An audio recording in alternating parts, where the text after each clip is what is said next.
Hey everybody, and welcome back to Wednesdays with Watson. By now you know that my name is Amy Watson and I am your host.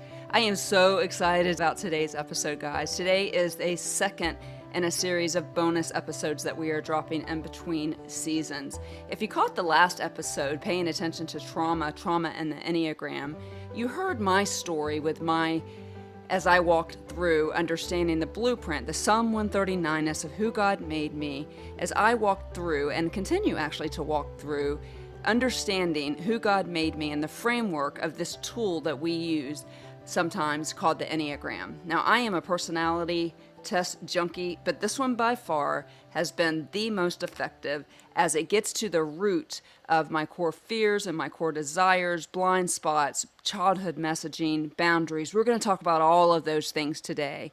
If you didn't catch the episode, I'll put the link in the show notes of the one before this. It's a solo episode of my experience with Karissa Harrison.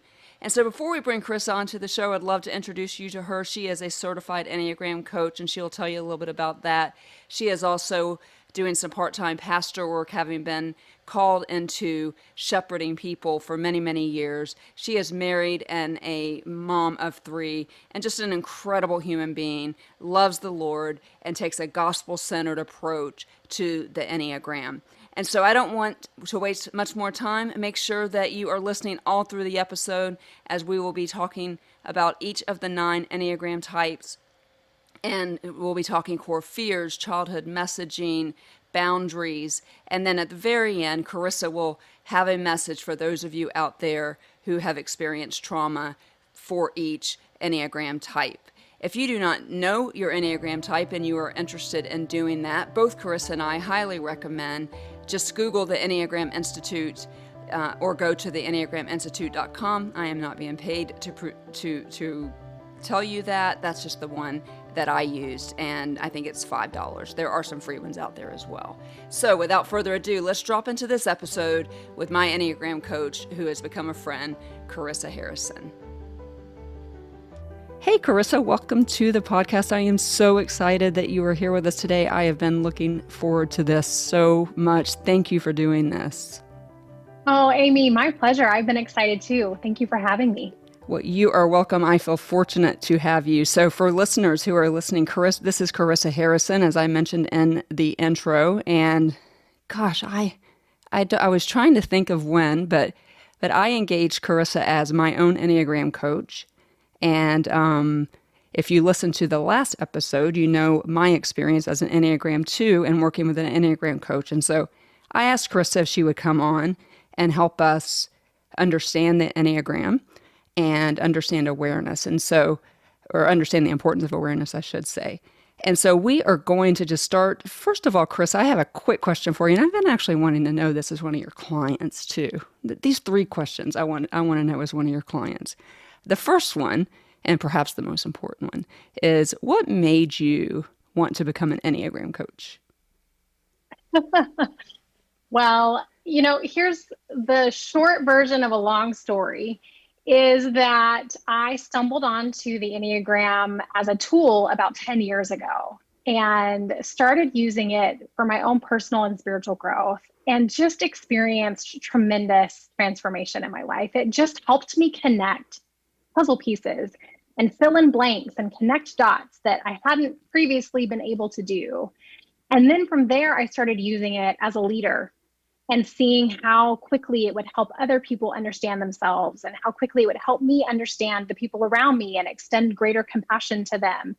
And so in 2020, I wound up getting certified to go ahead and become a certified Enneagram coach. And just really with the heart of, I want to help people experience change and transformation. And the Enneagram, in my experience, is one of the best tools to make that happen. Yeah, I have to agree with you. I am a personality test junkie and have done them all. And the Enneagram has been the most powerful for me too. And I think you used an important word there, tool. It is not everything. And so we want to partner it, obviously, or pair it, if you will, with a gospel-centered approach, which sounds like you do, which leads me to my next question. So you are a pastor. Tell me a little bit about that. Yes, I am. I've been a pastor, in some way, shape, or form now for over 15 years. I started out as a youth pastor fresh out of college at Biola, and eventually became an associate pastor, a teaching pastor. I'm still currently serving, although very part-time because I am Enneagram coaching the majority of my time. But I love the local church, and the local church just absolutely changed and transformed my life in significant ways. And I have a pastor's heart. I have a shepherd's heart. I never knew I was going to be a pastor. To be honest, I thought I was going to be a pastor's wife. That was what I thought I went to college to become. And lo and behold, I Went to graduated college from to college become. That's and great. had not been on a date or had a boyfriend. And then here I was graduating going, okay, God, well, what are you going to do with me? So, and he just slowly has helped my heart to open up to and evolve. He's helped my theology even evolve to go, I don't think I was called to marry a pastor. In fact, I know I wasn't, because I've been married now for almost 15 years and he is not a pastor. It was me. The calling was on my life. And so I am privileged to be able to weave together the Enneagram work and using that as a tool with a pastor's heart and experience. And I also have to mention, Amy, I have a lot of clients who come and work with me who have no desire for a faith-based approach to the Enneagram. And I love those clients and I love working with those clients and getting to be a part of their change and transformation, because the thing that I know about God is he's incredibly gracious to us. And so whether we understand that God is working in our life to bring about change and transformation, or we have no clue that that is who is behind it all, he somehow still manages to find ways to love people and to embrace them and to welcome them into healing and transformation. And I just am grateful I get to be a small part of that. Well, you are in a very effective part of it, and people who listen to my last episode know that about my experience. And so I love the pairing of it. And so those were deep questions before we dive into the Enneagram. Everyone who knows me knows I'm going to ask this question. So you have some Alabama connections, and whether or not we continue this interview, the answer to your next question really highly depends on this. So Roll Tide or War Eagle, Karissa Harrison? Switzerland. Nice. Well So done. I know I grew up in Alabama, but I wasn't born there. My family wasn't from there. And so everybody in my life was die hard, one or the other. And I just would kind of look at people like, what is the big deal? And so I never actually chose a team. That is fantastic. War Eagle is the right answer for the Oh. record. So, okay, guys. Well, we have, as you guys know, we like to dive deep and we like to do it fast. And so, the first thing that I would really love for Karissa to do, for those of you who have tuned in, who may be like, "What's the Enneagram?" You might have need to be living under a rock if you've never actually heard that word. But first, Karissa, what I would love for you to do for us is tell us like an overview of the Enneagram, and then we'll go from there. Yeah. So the Enneagram is a Greek word that just stands for nine, the number nine, and drawing. And it really is, at its simplest, a personality framework that helps us understand why we think and feel and behave the way that we do. And so the Enneagram is distinguished, the nine types are distinguished, not by how we behave, not by our personality patterns, but by our internal motivations. What are the core motivations that are actually driving the way that we think and feel and behave? And this is what sets the Enneagram apart from DISC or StrengthsFinders or Myers-Briggs. And in my opinion, it's what makes it that much more powerful, because we're not just treating the stuff on the surface, we're getting to the root of what's causing the stuff to happen. Yeah, I love that, and that's actually the most simplistic explanation I've ever heard. And so people are probably wondering, hey, I thought this was a podcast on PTSD or a podcast on trauma. And it is. But I also am very adamant about providing tools for people. And I know that in my own experience, while neither one of us from a professional standpoint can speak to trauma, with the exception of I have a fair amount of it and have studied it and this is my 42nd episode on it. So why are we talking about the Enneagram on a podcast about trauma? Because of what you just said. When we get to the root of who we are, then we can understand how we respond to trauma, why we can live in the same household with somebody that experienced the same trauma, that doesn't, in fact, have PTSD or any of the things. And so I want to be really clear with listeners that we really are talking about emotional intelligence here, but certainly on a podcast about trauma, what you're going to hear today is advantageous to helping you understand and maybe even process trauma, whether it's active or not, or more importantly, taking a proactive approach, because if you've not experienced trauma, and I have in the intro given you the definition of that again, then you will. However, everybody on this planet in the last 18 months has experienced some sort of trauma. And so this is one of the few podcasts that is for everybody in the world. And so, okay, so let's start with the centers of intelligence. Talk to us a little bit more about those. There are 3 of them, and then there are numbers that go into each of those 3.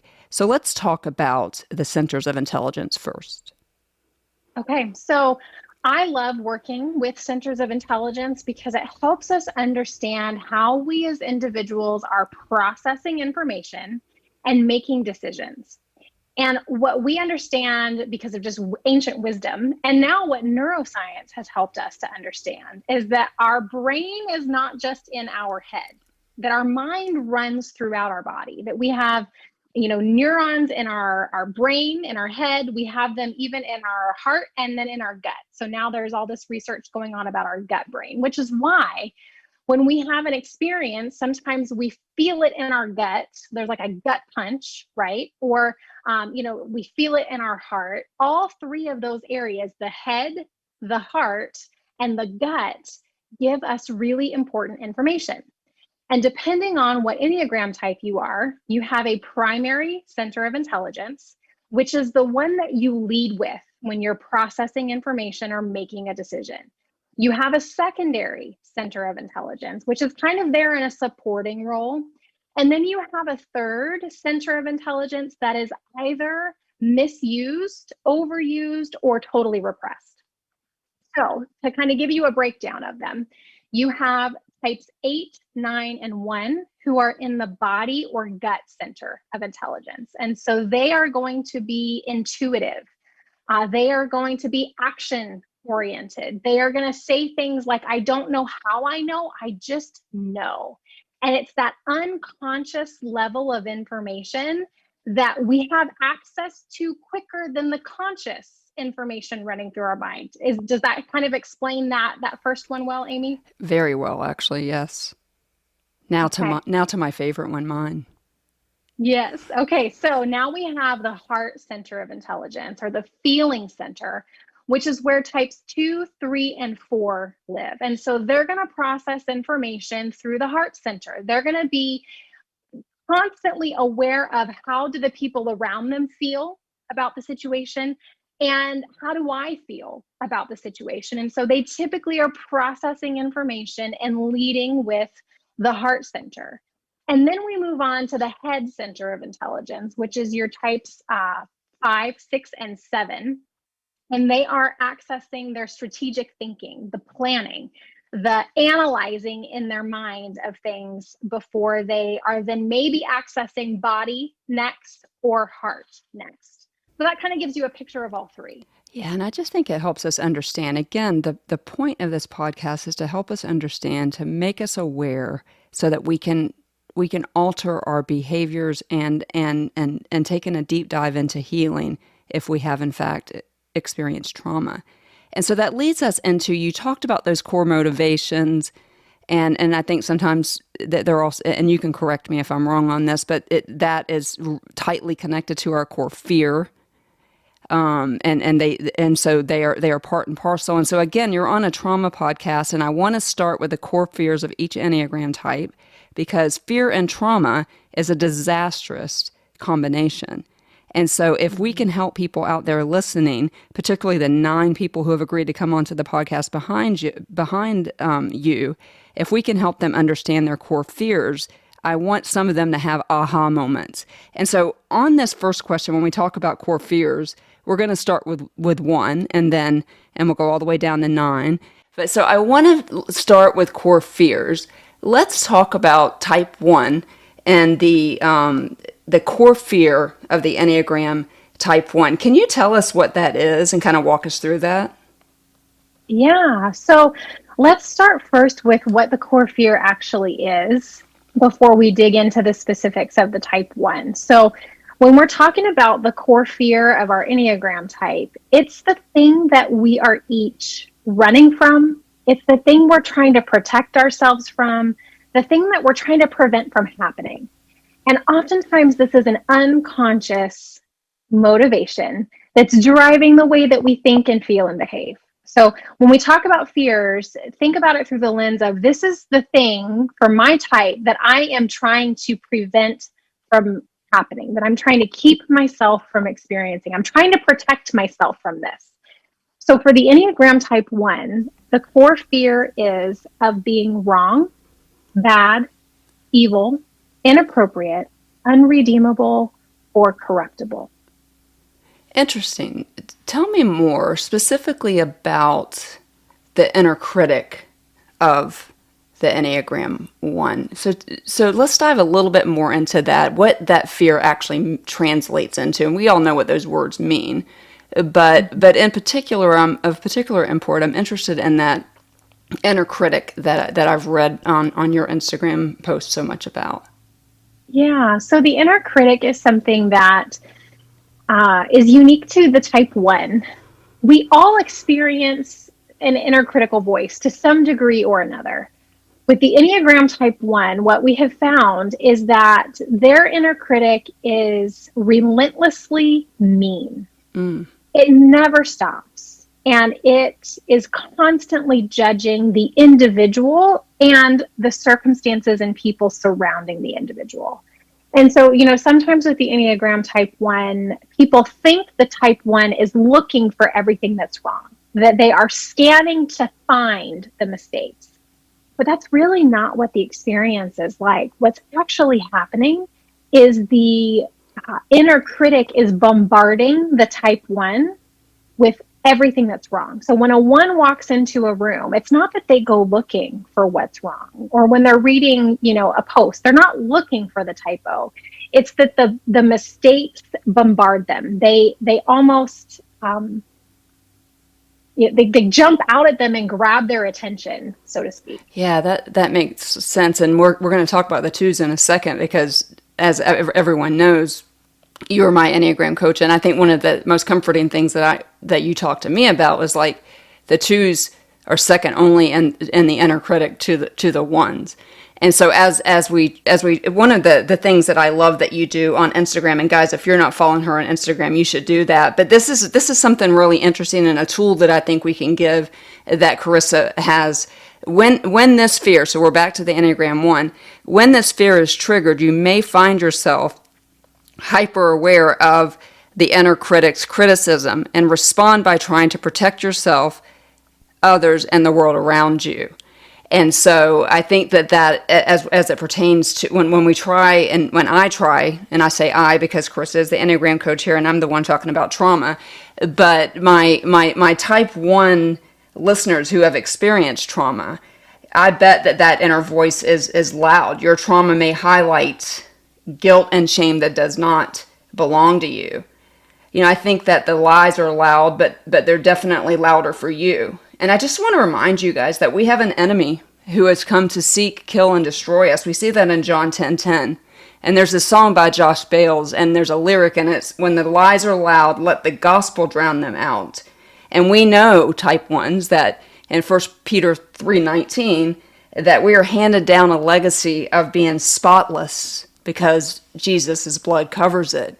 And so when I try to, in my brain, as little Amy Watson in the Wednesdays with Watson podcast, connect the type 1 inner critic with the Enneagram, I can see how the type 1 may be relentlessly horrible to themselves. It's tough to be a type 1. It really is. It's tough to experience the criticism of the inner critic. It's tough to live in such a way where you have a constant demand that you are perfect. Yeah. and that there's a right way to do everything and that you have to do it the right way. And so, a lot of healing for the type 1 is learning to manage the inner critic and to understand that the inner critic is not necessarily right, that just because we're thinking something doesn't make it true.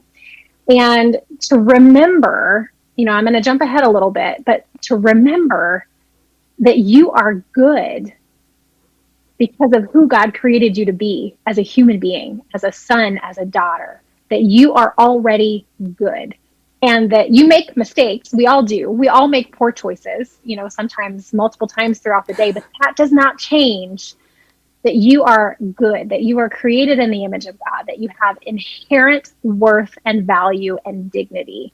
And that is some of the truth that the type 1 works to internalize with the grace of God. Yeah, I love that, and I love that you are providing a message for each type, because I think that that's what a type 1 needs to hear. So let's move to type 2. That is my type, as very, very documented everywhere.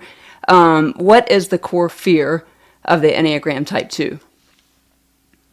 So the 2 is afraid of being rejected and unwanted. They're afraid of being thought of as worthless, needy, insignificant, dispensable, or unworthy of love. And so what winds up happening is, because the 2 is trying to prevent this from happening, they're trying to protect themselves from it, they intuitively focus their attention on the needs of everyone around them and trying to make sure that everyone around them is cared for and happy, oftentimes to the expense of acknowledging and focusing on their own needs. And so I want to come back to that in a second, because I know you have more to say about that. But I want to say this is when we know that the type 2 is triggered. When this fear is triggered, you may find yourself hiding your needs while helping and supporting others in order to earn and love their support. And so again, I really want to try to help people who have been through trauma and who love them. I'm using this podcast as a tool, and so I'm just adding my message to my listeners. So for my type 2 listeners, I absolutely understand you and know you.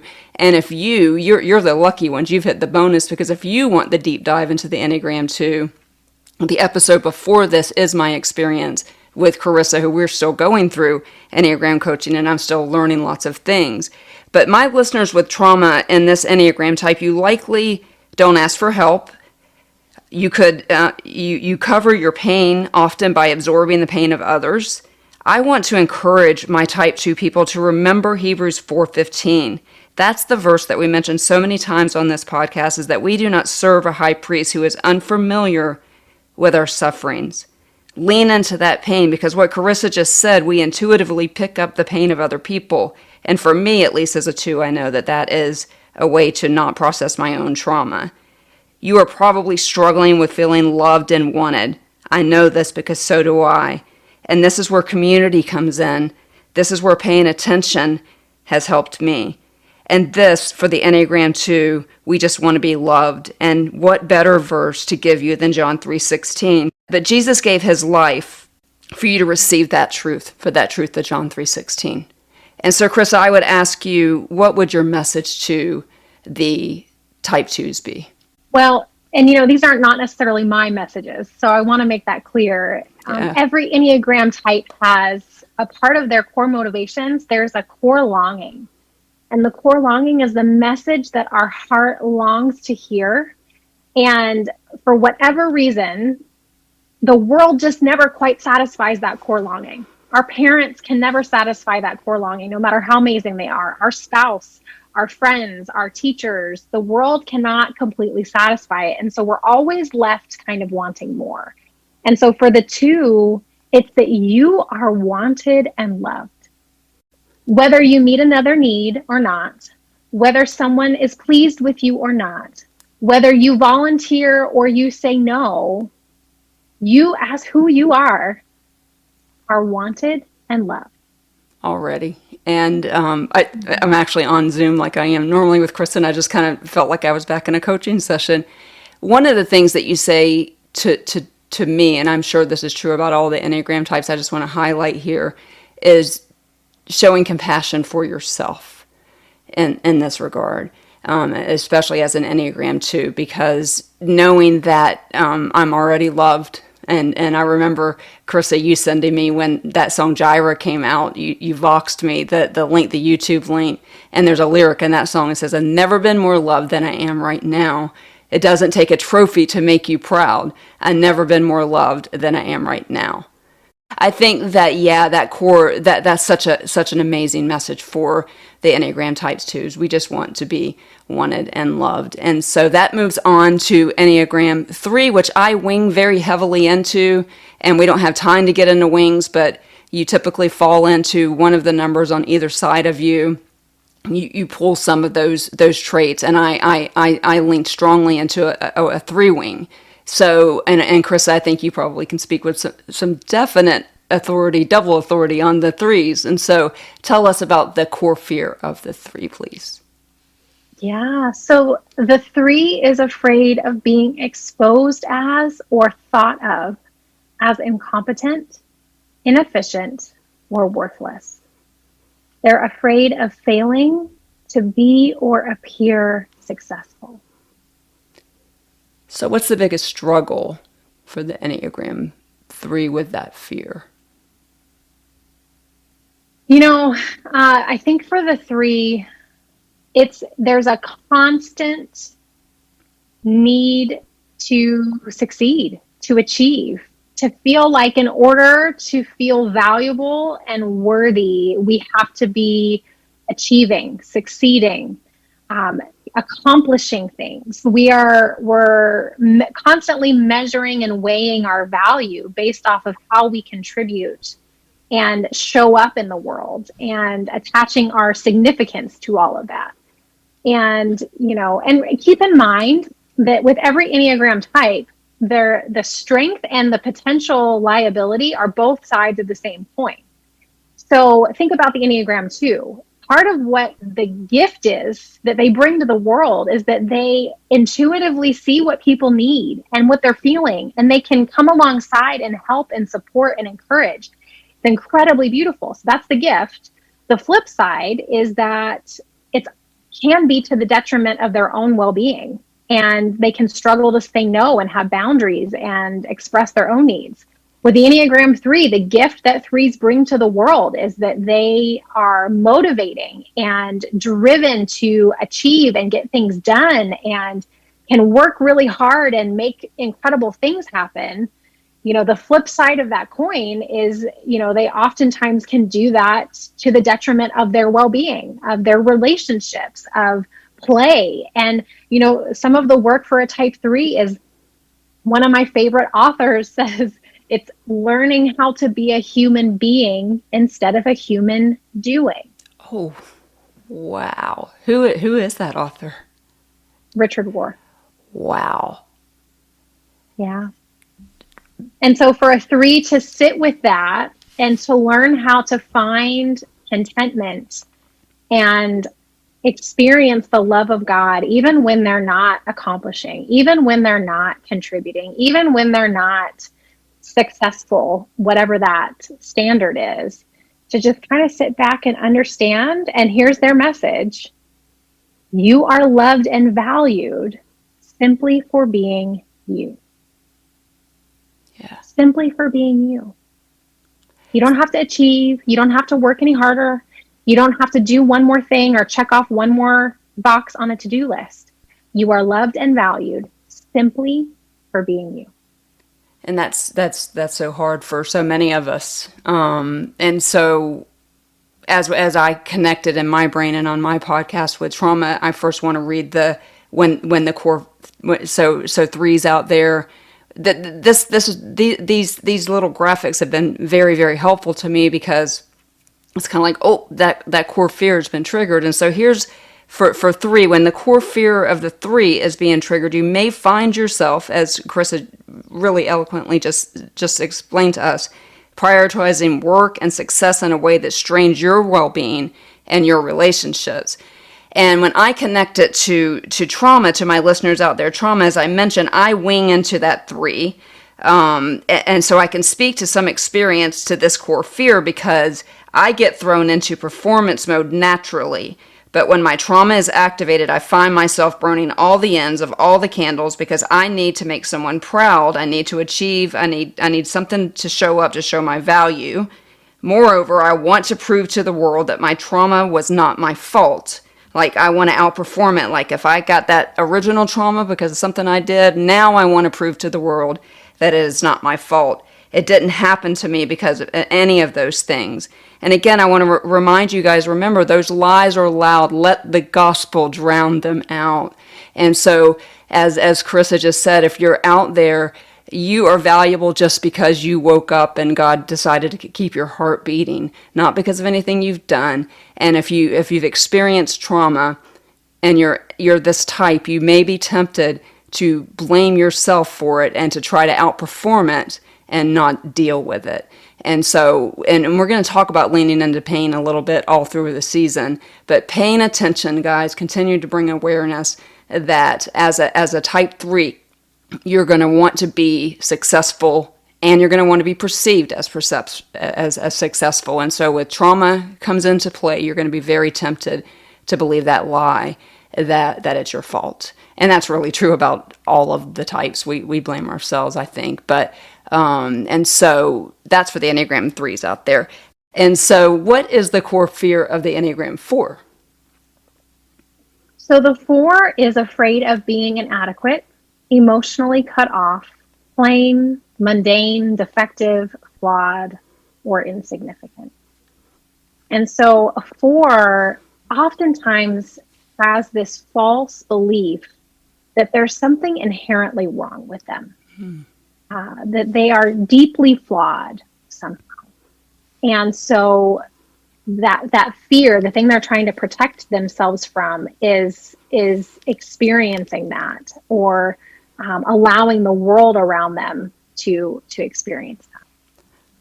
Yeah, 4s are, but again, because they are the first in that second center of intelligence that we talked about at the beginning of the podcast. What do you think is the most difficult part for the 4, just kind of on the daily? So the 4s typically are going to be the most deeply connected to their emotions. So, we have the 2, the 3, and the 4 in the heart center of intelligence. The 2s are very focused on the emotions of everybody else, but they don't often acknowledge their own feelings.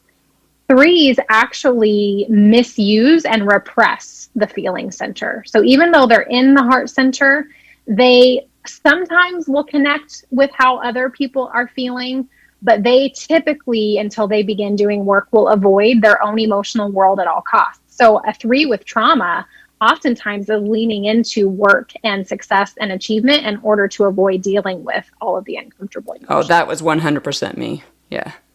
Yeah. And so a type 4 is deeply connected to their emotional world and can actually get stuck ruminating in the uncomfortable and negative emotions and in the trauma. And so we won't have time to get into this for every type, but every type has a specific defense mechanism that they utilize when they are struggling. And for the type 4, it's introjection. And so instead of blocking out negative information, they introject. So they fully absorb, internalize, and incorporate information into their sense of self.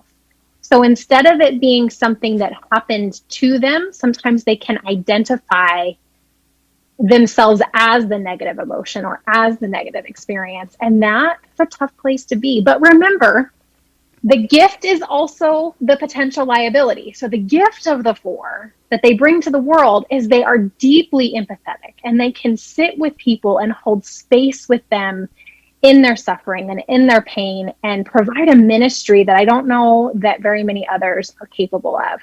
That also gives them access to incredible creativity in the world.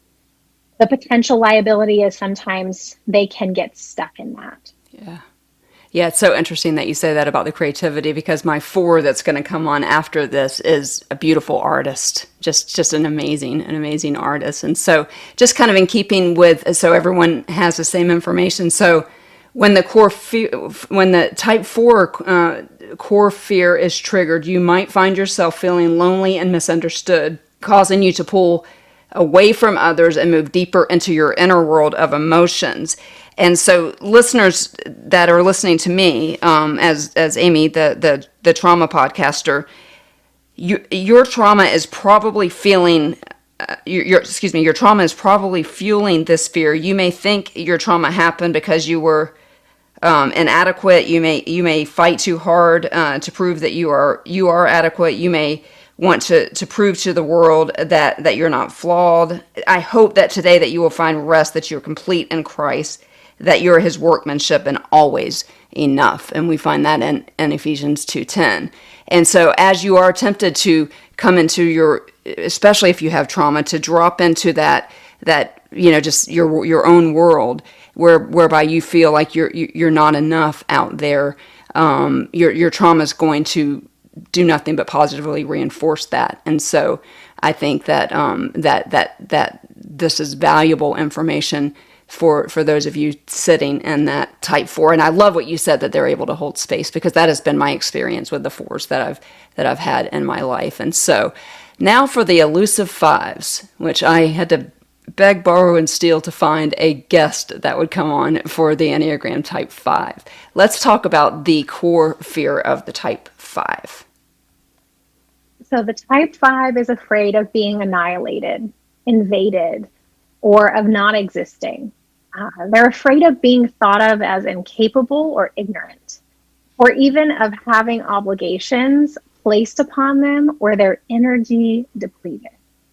And so this type is tricky for people to understand if they are not a type 5 or living life in close relation to a type 5. The best way I've heard this core fear articulated by one of my type 5 clients is that they are afraid of having someone suck the life out of them. Interesting. That's the core fear.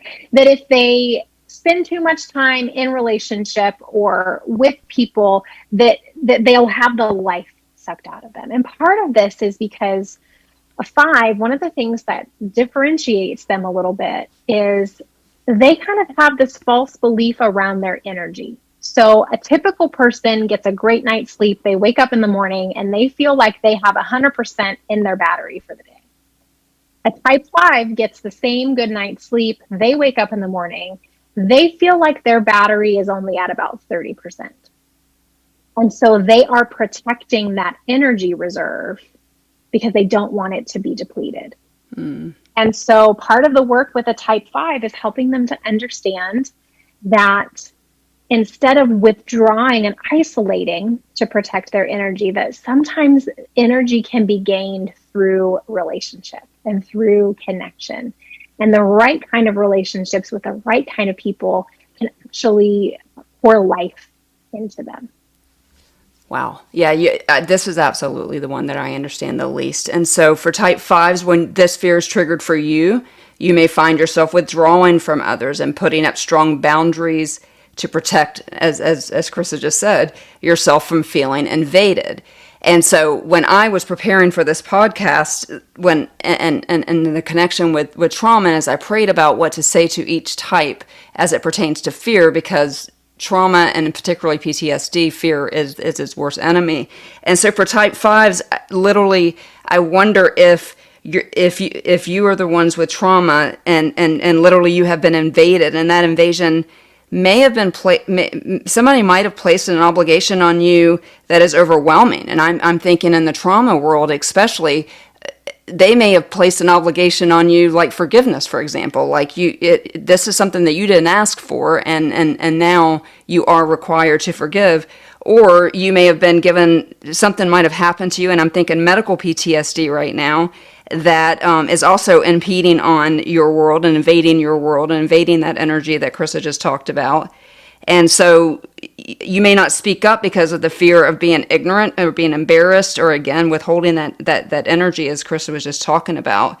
You may think it, again, like the other types, that it's your fault, that you were duped or manipulated as these things invaded your little world that you're trying to protect so much, because that's what trauma is by definition. So, I would just encourage you guys, all of you throughout the podcast, to make sure that you're following Karissa in all of the places, and we'll provide that because she's going to continue to provide way more information than we can on this podcast about all of this. I'm just interjecting little things in here as I understand trauma and am understanding the Enneagram. And so the next up, I do life very closely with an Enneagram 6, and just one of my favorite people on the planet is an Enneagram 6. I have benefited greatly from the strengths of the Enneagram 6 for sure. But talk to us about the core fear of the Enneagram 6. Okay, so the 6 has a fear of fear itself. They're afraid of being without support, security, or guidance. They're afraid of being blamed, targeted, alone, or physically abandoned. And so this fear of fear itself for the type 6 is that they are doing everything they can to avoid feeling afraid, which is part of why the 6 is constantly assessing and evaluating and even projecting and strategizing and coming up with all the different plans for things. It's because they're protecting themselves, or trying to protect themselves, from feeling afraid. Yeah, and I joked with you when I was telling you about and my listeners will know Chrissy is the person of whom I am talking about. And when we first became friends, we would go to a movie theater, and she would know every exit, know all the things, and I'll go to her with an idea, and she'll tell me all the reasons why, everything that could go wrong, and it served me well because sometimes she's right. But before I give you her message, because she did give me a message today to give to listeners, and she'll be on the podcast as well. But so this is how you know, because trauma survivors often need little graphics like is on Carissa's Instagram to go, oh, that's my core fear being triggered. So for the 6, this is when you know. When this fear is triggered, you may find yourself constantly questioning everything and everyone to try to predict the future. And so I went to Chrissy and I said, look, I'm talking to trauma survivors. What do you want them to hear as a 6? And this is almost a direct quote from her. She said, you may find yourself paralyzed. And so this is assuming trauma, and trauma by its nature is our safety was compromised, particularly PTSD. Chrissy has been on the podcast talking about her trauma, and she'll be back on it. But something happened to her. Her safety was compromised. And this is what she said to me today. She said, to tell the listeners in type 6 who have experienced trauma, you may find yourself paralyzed as you obsess on what happened. What did you do wrong? How can you avoid it from happening again? You're intensely afraid of the blind side of it happening again. All of your energy is spent on the worst case scenario. But what the message she wanted was, the Lord will never abandon you. You are never alone. We see that in so many scriptures. And as she walked off of my back porch, I said, hey, would the verse be Psalm 23:6 for you? And she's got it everywhere in her house. And that is where the Bible tells us, surely goodness and mercy will follow you all the days of your life. And she just could not keep saying, you're not alone, you're not alone, you're not alone. Your safety is not even really your responsibility. And so so again, if you're a 2 or a 6, you're going to get a little bit more information from that regard, just because we've got that experience. And Chrissy will be on the podcast that follow up with this. So next up, my friend Karissa is what I call the good time Charlies of the Enneagram, the 7s. But talk to us about the core fear of the Enneagram 7. Okay, so the 7 is afraid of being deprived, trapped in emotional pain, limited, or bored. They really have FOMO. So there's this real fear of missing out on something fun. And so a 7 is really responding to this fear by positivity, by fun, by lightheartedness. They just bring this incredible life and joy to the world. And when that's done in a healthy way with healthy motivations, they're just a breath of fresh air. And they're visionaries, and they are one of the quickest thinkers of all 9 of the Enneagram types. Just incredible. However, if they are not operating from a place of awareness, or if they're triggered, all of that can become a potential liability, in that they use those things as a way to avoid feeling negative emotions, to avoid feeling anything that is less than positive. They don't want to be limited by anything, or trapped by anything. And so, just like with all of the types, the thing that is our gift to the world can also be a potential liability for us. Yes, so you said something there that was really, really important. They don't want to be trapped in emotional pain. And so I want listeners to think about that just for a second while I read to you when you know that your core fear is triggered. When this fear is triggered, you might find it extra difficult to focus on projects, commit to relationships, and complete tasks. And so you're absolutely focusing on not wanting to be trapped, and so let's translate that into the Watson trauma connection. I think when you talk about being trapped in emotional pain, you really are describing trauma. So, because if you've experienced trauma, you may feel trapped or reliving the trauma, which is by definition PTSD, over and over, since it's your fear. You may choose any number. And I think this is interesting about when I joked at the beginning when I called them the good time Charlies, but they may find any number of numbing/coping mechanisms. And that doesn't necessarily mean substance abuse. It could be like you said, FOMO. I'm going out, I'm doing things, I'm not leaning into the pain because I don't want to be trapped in this emotional pain. But when you walk through pain, because it is hard, as we all know, remember that Jesus came to give you this abundant life that you want, and he provides all that you ever need. But we've got to process that pain, because you can't step into your 1 Peter 2:9-ness, that we're co-heirs with Jesus. You can't be everything if you refuse to stay trapped in that pain. And so my listeners that are listening, you're in type 7, if you've had trauma, you probably spend a fair amount of your time trying to not think about it. And we talk about counseling all the time on this podcast as one of the 3 C's. And so I think that I even heard a relatively famous Enneagram Type 7 talk about how she didn't want to go to counseling because, this type just by definition does not want to be trapped by emotional pain and will do whatever they can do to not be. And so I found that really interesting as I was preparing. And so that brings us to the 8s, and the 8s get a bad rap. And so talk to us a little bit about the core fear of the Enneagram 8. All right. So the fear of the 8 is they are afraid of being weak, powerless, harmed, controlled, vulnerable. They're afraid of being manipulated and left at the mercy of injustice.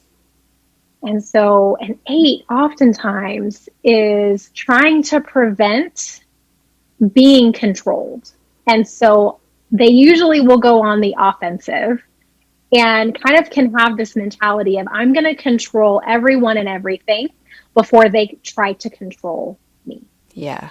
Yeah. And I'm a 2, as I mentioned. And again, you must connect with Karissa on Instagram or any of the places, because there are places that each Enneagram type go.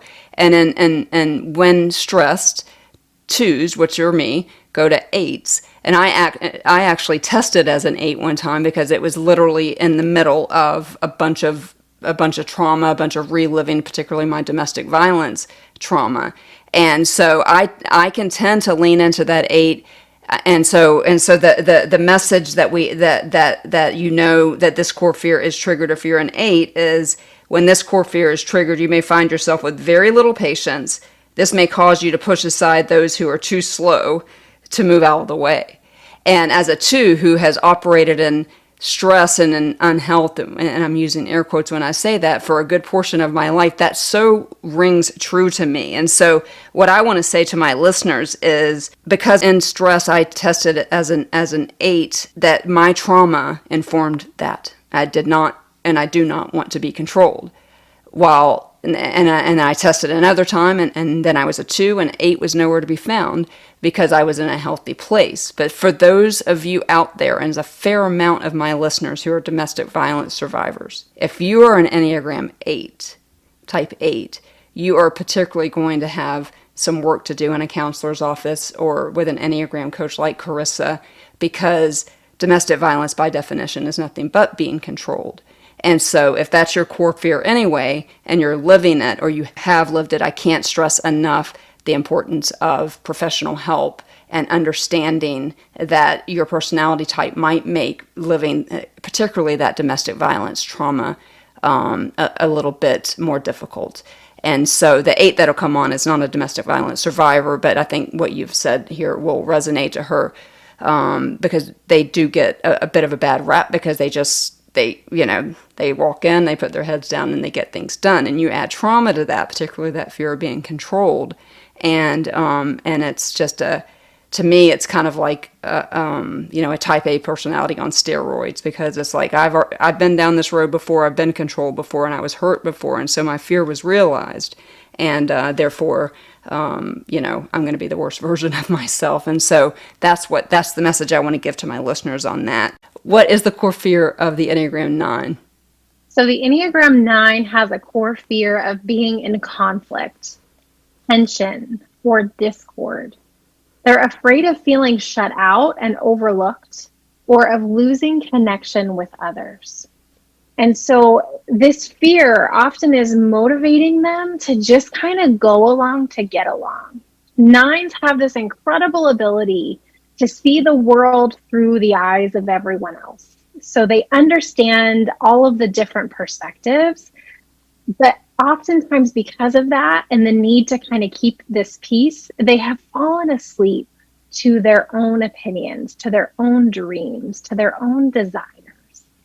And part of the growth and the waking up for the 9 is learning to realize that their voice matters, and that they have something significant to contribute to the world, and that the world kind of needs to hear what they think and what their opinions are. Oh, we need 9s. One of my closest friends is a 9, and we need 9s. But here is the core fear of, or when you know you're triggered on the 9, is when this fear is triggered, you may find yourself beginning to merge with the opinions of what others are believing. And particularly what Karissa just said is that your voice doesn't matter. And that breaks my heart. It breaks my heart as an empath. It breaks my heart as an Enneagram Type 2. But for listeners out there who are 9s with trauma, you may find yourself in unhealthy relationships because you just desire connection at all costs. You like Karissa just said, you are seeing all the things, and so you can see all the good and all the bad, and so you probably give people a million chances. And so, it is likely that a lot of 9s out there have experienced trauma. It might helpful. I think that it just might continue to be helpful for type 9s to remember that their voice matters. And something that I always say on this podcast, and this is especially for the 9s, is I say there's 5 of them, but you are seen, known, loved, heard, and valued.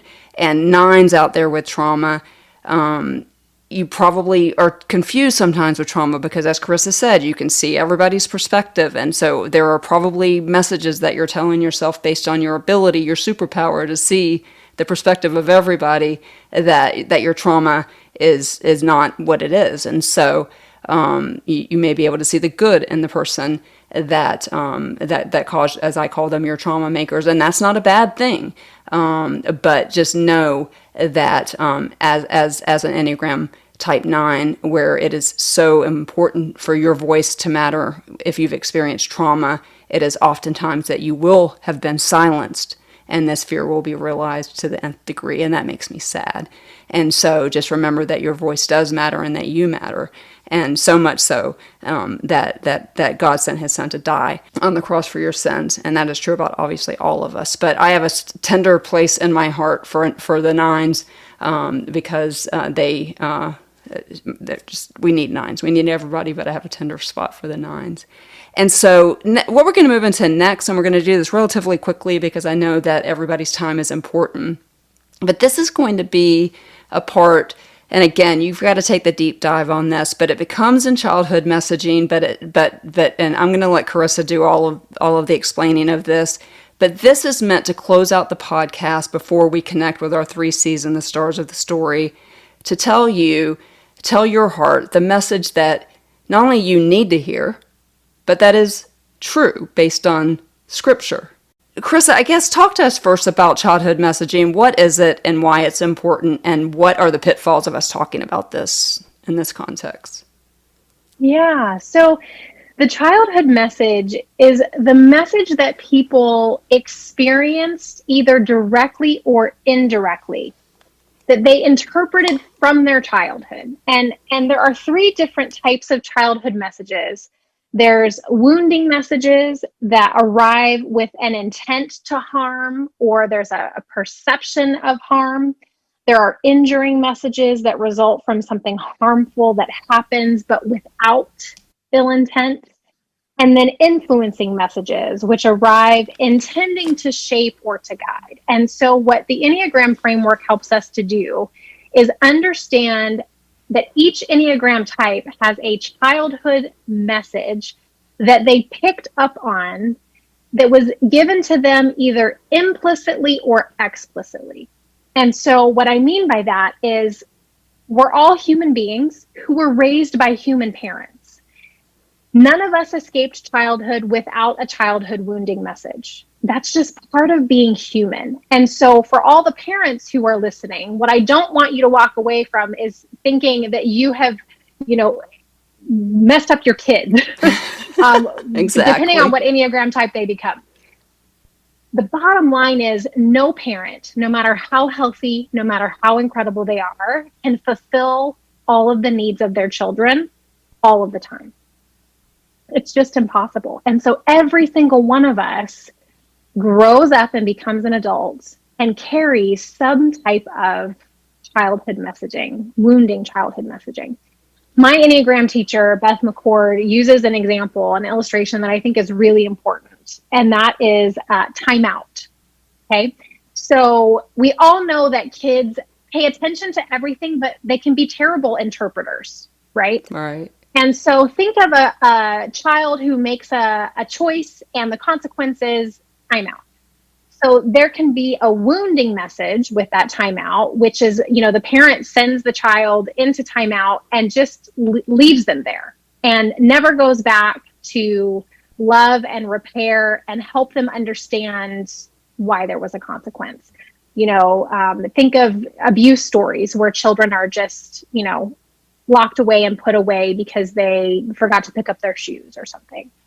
Then you have injuring messages, which are not intentional, but they just happen. So think of the parent who sends the child into timeout, and then the parent gets distracted by the other kids in the house or by a work call or by making dinner, and they forget to go get the kid for 30 minutes.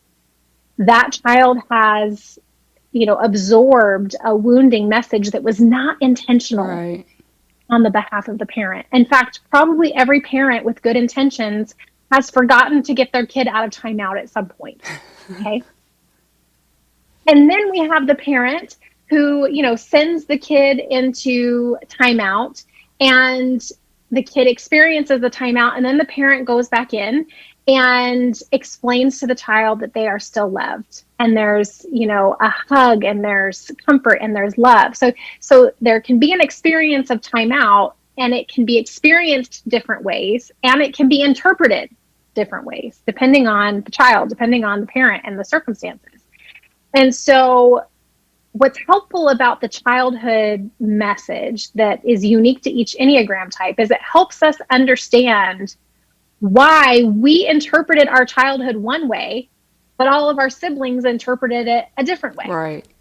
It's the lens through which we interpret much of our childhood stories, and freedom comes with understanding as an adult that, okay, I've been interpreting my life and my story through this lens, and it's not true. Mm. And so what do I begin to do with that? So I'll give you one last example. Is I have had an Enneagram Type 2 client in the past who had for all intents and purposes, a pretty great childhood. Good parents, healthy parents, good enough parents. She had a very explicit memory of her, one of her parents, I'm trying not to be too specific here, giving her the wounding childhood message. So for the type 2, it's that it's not okay to have needs of your own. And so this parental figure expressed directly to this child that it's not okay for them to have needs that impact the other parent, that frustrate the other parent. She also received implicit messages that it was, kind of a big deal whenever she had a need, or whenever she had big emotions, or whenever she didn't do things the way that the parents around her needed her to. So she had an explicit message that was clear and direct, and then there were lots of implicit messages over the course of her childhood. So what winds up happening is even those of us who are good enough parents, I think myself included, who's raising 3 kids, my kids are going to grow up and they're going to have an Enneagram type, and they're going to have a childhood message and wound, regardless of how good I am. Right. Because we're humans and we live in a broken and fallen world, and there's no way for any parent to always meet the needs of their child every time they have a need. It's impossible. And so what I want to make sure we do is that we don't ever set anyone up to think that they've ruined their kids, because this is just kind of part of being human, right? Is we're going to have these messages, but there's hope. Just like with the core fear and the way that we can experience healing around the core fear, we can experience healing when it comes to the messaging as well. What I want each Enneagram type to know is what your heart longs to hear. And you've kind of alluded to them a few times on the core fears, but in the context of trauma, what is the message, the core longing message that the Enneagram Type 1 wants to hear? And you did mention this earlier, but let's go ahead just for clarity's sake and do that again, please. Yeah, so the childhood message of the Type 1, the thing that they interpreted, whether their parents were healthy or not healthy, whether they experienced childhood trauma or not, somehow they interpreted the message, it's not okay to be wrong or to make mistakes. And so the message that their heart longs to hear, and the message that we as parents can speak over our kids, whether they're young or we have adult kids, the message we can speak over our Enneagram 1 spouses or our Enneagram 1 friends is, you are good. Yeah. You are good. I think one of my kids might be a Type 1. We don't type kids, but we can allow information to inform. And every night at bedtime with this specific kid, I will pray over them, and in the prayer remind them that they are good. I have chills.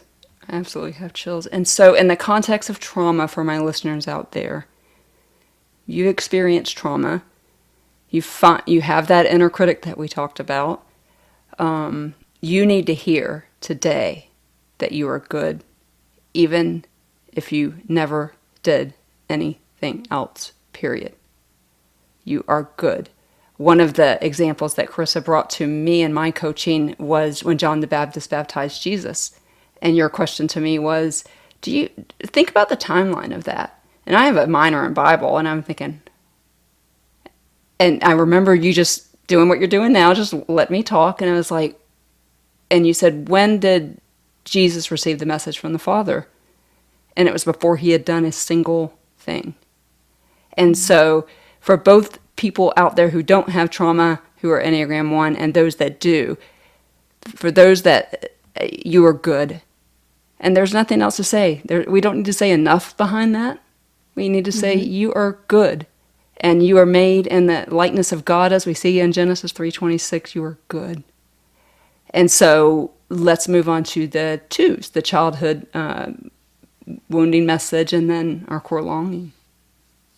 So for the 2, the message that they received is that it's not okay to have needs of your own. And so the message that they long to hear is, you are wanted and loved. Yes, that is the message that we long to hear. And so, for those of you out there in trauma land like me, where I was abandoned, and those my listeners know that, and abused, and a lot. And so both of those things were true. I wasn't wanted or loved, right? And so it is very difficult to get into the coding of my brain. This next thing that you're going to tell me is the truth of what my heart longs to hear, which is what? You are wanted and loved. I am wanted and loved, and so are you out there, other Enneagram 2s. So that brings us to the 3s, to the I kind of call them the achievers because I wing there. Talk to me about the childhood wounding message and longing. So their message is it's not okay for you to have your own feelings and identity.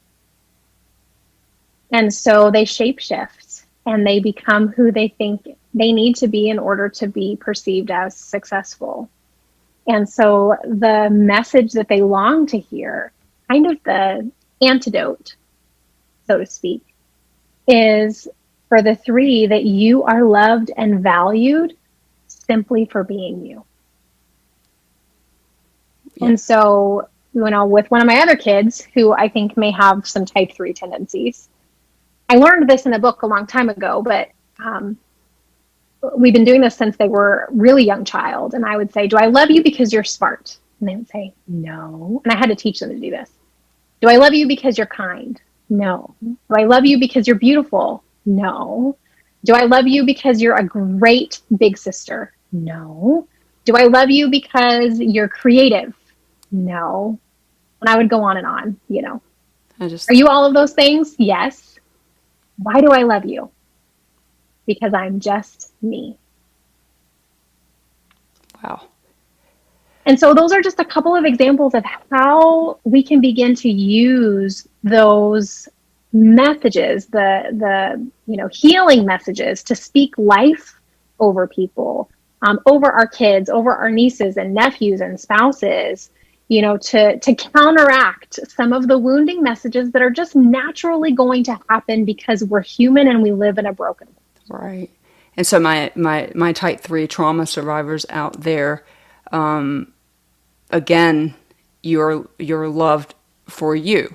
And even though your trauma may have told you differently, your trauma is not God. And we know that just as we mentioned, that we don't have to do anything to be loved by God. He's not impressed by anything that we do. And so for those type 3s out there who are performing their way out of, and I'm thinking in particular some type 3s that I know that have some trauma, that they just will put their head down and go full bore and want to receive, they want that identity that you talked about, and so they go crazy in doing that, particularly in trauma, because their identity is often found in that trauma. It is informed by that trauma. And so again, 3s out there, I hope you hear that healing message. And so that brings us to 4. I hope everybody's impressed at how well I can count. So let's talk about the type 4s. So the 4s receive this message that it's not okay to be too much and not enough. And so for the 4, what they really are craving and longing to hear is that they are seen and loved for exactly who they are. They want to be seen and understood. So a little different from the 3. The delineation a little bit is more they want to be seen. Seen and for who they are. Yeah. Right. That makes sense. Yeah. So for the 4s and out there who have experienced trauma, really the message is the same. I think you're seeing a pattern here, but that your trauma may have put you into a spot where you weren't seen, that core longing that you have, but you are seen. Please know that you're seen. You know that if you listen to this podcast at all. And so don't let your trauma tell you differently, and run towards that longing, because I think that's really important for all of us. And so that brings us to the type 5. So the 5 really interprets this message that it's not okay to be comfortable in the world. And so for them, the thing that they're craving, that they long to hear, is that their needs are not a problem. Mm. And so 5s are often feel like they don't understand the people around them.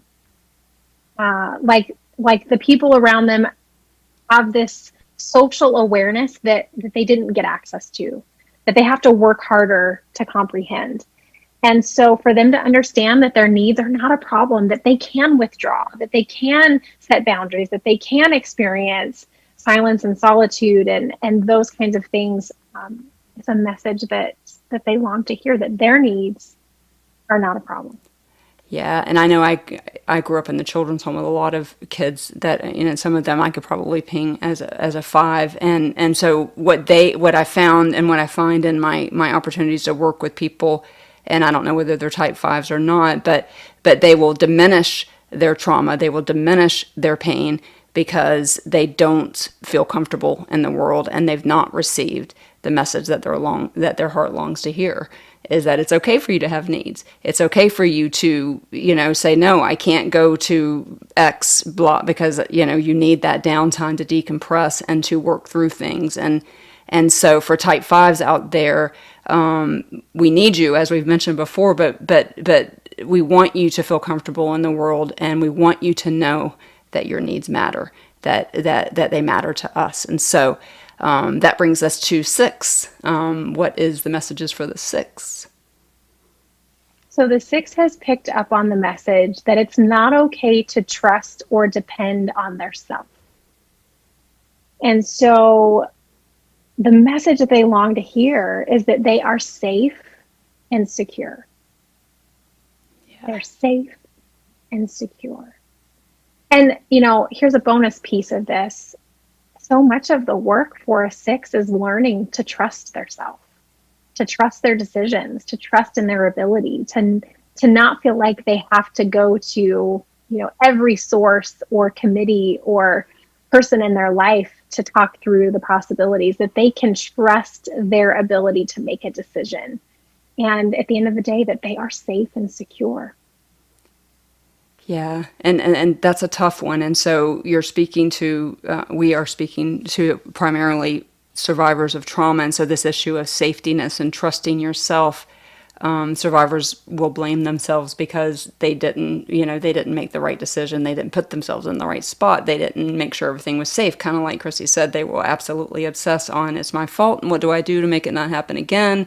And so trauma for the 6, informing them that they cannot trust themselves because they put themselves in a situation, in their mind, they put themselves in the situation for the traumatic event to happen, and therefore they must spend all of their energy for the rest of their days finding a way to not do that again. But the truth is, you are safe and you are loved. And doing life with a 6, as I mentioned, who loves to do it by committee, you got the best committee at all with access to the throne, where the book of Hebrews says that we can come boldly before the throne of grace. And so for the 6s of the world, you are safe. You are. And even though your trauma may tell you differently, you are safe. And so that brings us to our 7s, our good time Charlies. What is their messaging? So the 7 has picked up on this message that it's not okay to depend on others for anything. And so the message that they long to hear is, you will be taken care of.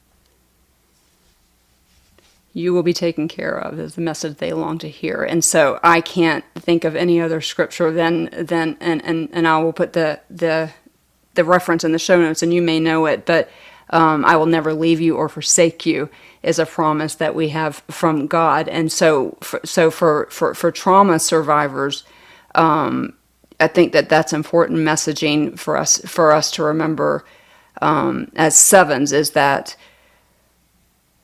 truth is there regardless of your trauma, and your personality did not cause that trauma. That's always my concern with 7s, is that, they're out there, right? And so maybe perhaps people have preyed on that type of personality, that FOMO, that fear of missing out, that fear of going out and doing things and things of that nature. And so your trauma informing you. But tell us again what the core longing again of the 7 is, because I have some important people listening that are 7s.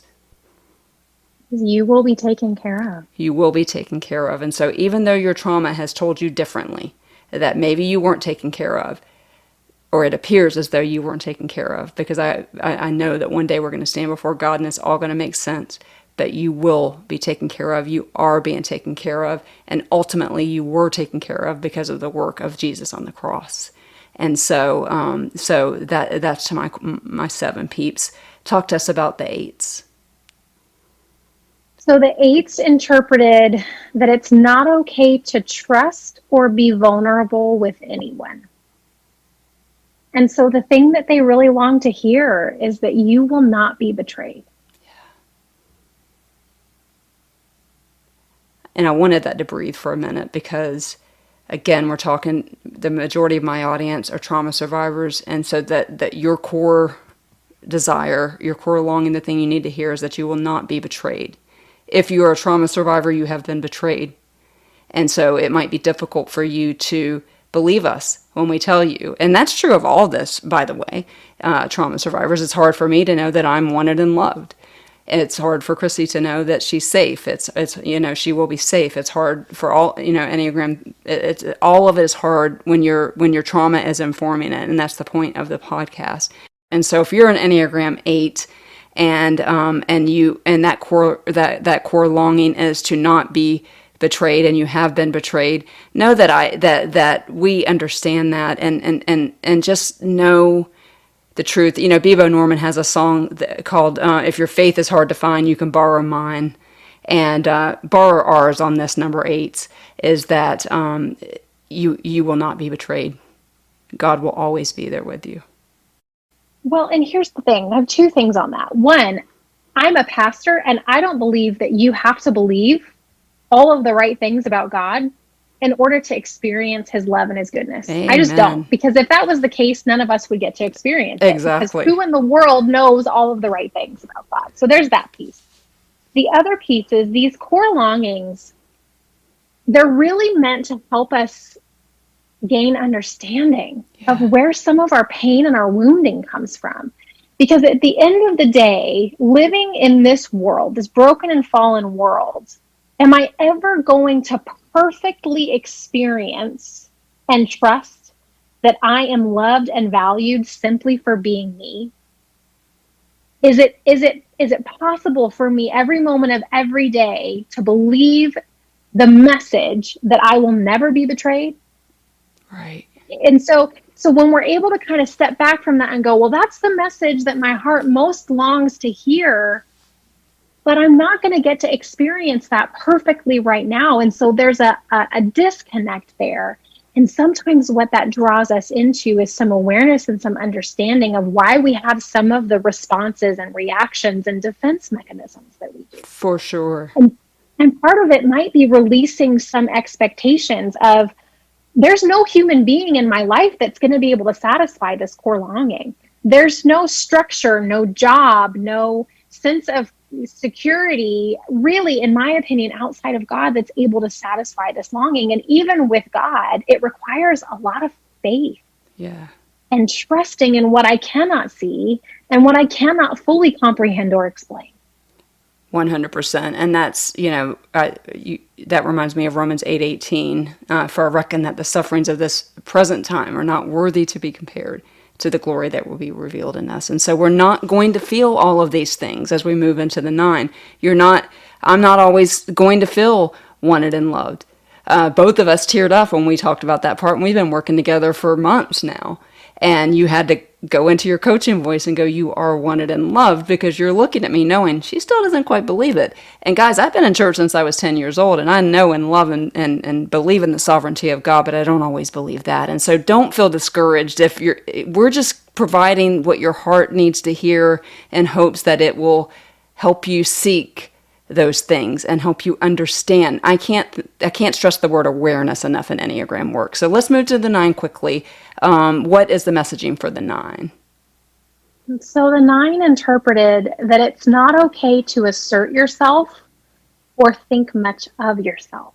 And so the message that the 9 needs to hear is your presence matters. This core longing, regardless of what type we're talking about, that you are good. Well, not all the time. Right. If we're basing it off of our behavior and our actions, but there is a core part of us that has inherent worth and value that God says is good. That you are loved and valuable simply for being you, not according to everyone. Right. Right. And so I think for me, and I am a PTSD survivor, the thing that's been important for me to understand in my healing process is the only one that can satisfy this core longing for me is God. Yeah. And the trauma that I have experienced, or that we have experienced, was at human hands. And that I am safe with God.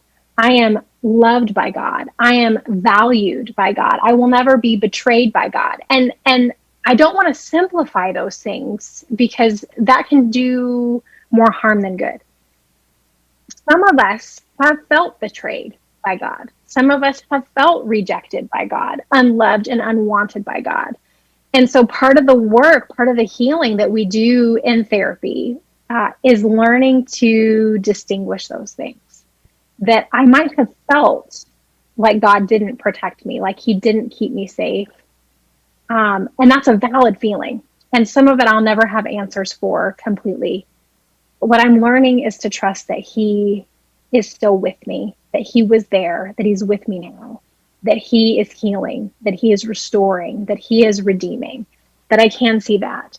And so what I don't ever want to do with these things is oversimplify them, because so much of this is complex. So much of it is mysterious. And the only reason I think I even feel like I can speak to this is because I've experienced it personally. I know what it's like to feel like, God, where were you when I came face to face with the most horrific evil? And how do I reconcile that with what I think is true about you? But at the end of the day, these core longings are only satisfied by God. Right. And some days I believe it more than others. Right. And I think that's part of being human too. And so, if you're listening and you're going, well, that sounds good, but I don't know that I believe it to be true, I want you to know that you're not alone. And I want you to know that it's okay to take that question to God. It's okay to take that doubt to God and to be really brutally honest with him. My heart longs to hear that I am safe and secure, but I don't feel safe and secure. So help me experience that as truth. God, my core longing is that I will not be betrayed, but I feel betrayed. That has been my experience. Right, and so God, help me reconcile that. And my personal experience and what I have seen in the lives of the people that I've been privileged to minister to is that God always meets us in those questions. Yes. He never leaves us hanging.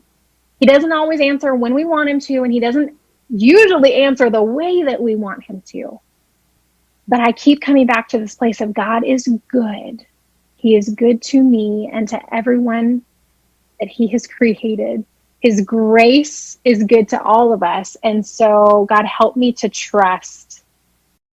And the other thing with these core longings, Amy, and we kind of touched on this already, is we can't control whether or not we experience the core longing, and we can't control whether or not other people experience it, but we can be conduits of this in the lives of the people around us. And so to say to the type 9 in your life, through your words and your actions, your presence matters, is how we love them well. To say to the 8 in your life, through your words and through your actions, most especially, that you will not be betrayed is so good. And go on and on and on. And so there's this, there's community here that here's the message I want to hear.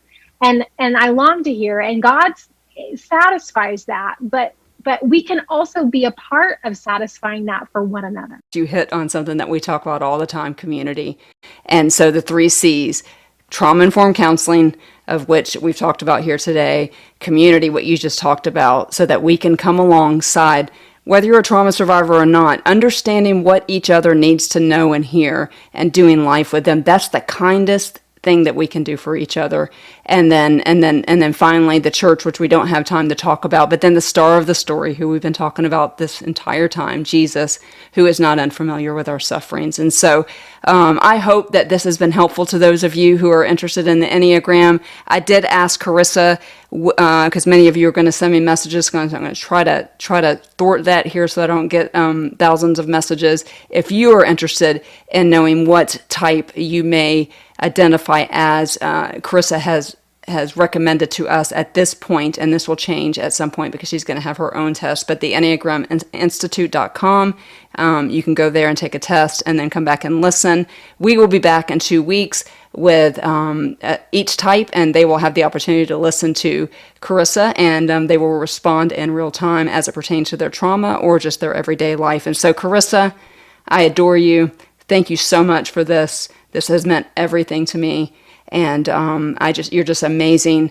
You're out there doing God's work, and that's not the two overly complimenting you. I am so grateful for you in so many ways, and I hope that it's fun for you to watch a miracle in front of your eyes as we're doing twice a month these days. And so thank you for being here today, and I will provide in the show links everywhere everybody can find you.